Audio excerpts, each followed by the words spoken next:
Together we are America, Bad Bunny. There's a version of America that lives online, angry, reactive, always outraged.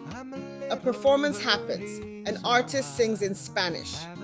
Bad Bunny steps onto one of the biggest stages in the country, and suddenly the backlash begins.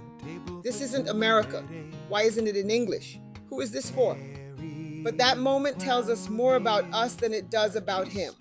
Because America has never been one language, never one sound, never one story.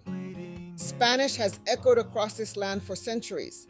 Latinos have fought in American wars, built American cities, paid American taxes, raised American children. Puerto Ricans are American citizens.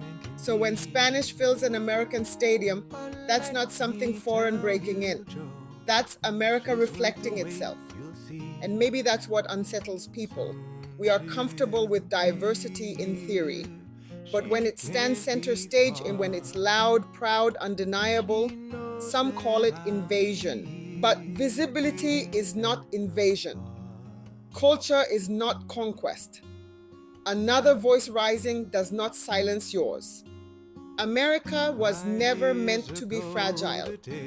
It was built by people who spoke different languages, practiced different faiths, carried different histories, and still decided to build something together. We are indigenous roots and immigrant journeys, descendants of the enslaved and descendants of those who arrived yesterday. We are gospel and country and hip-hop and reggaeton.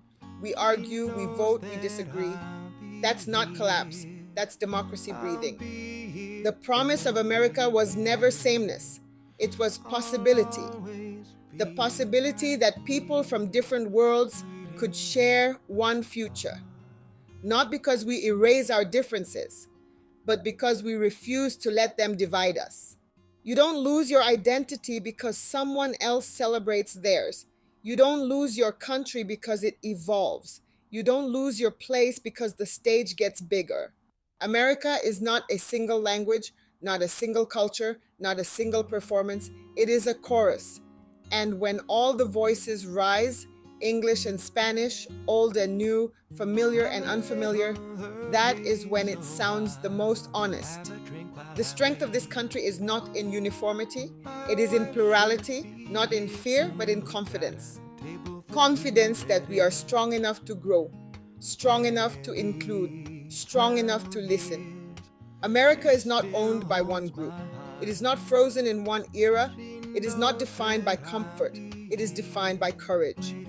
And the courage to say, we may not all sound the same, we may not all vote the same, we may not all worship the same, but we share the same sky, the same constitution, the same future. And whether we like it or not, together we are America. This is Burden of History with Dr. Rose. See you next time.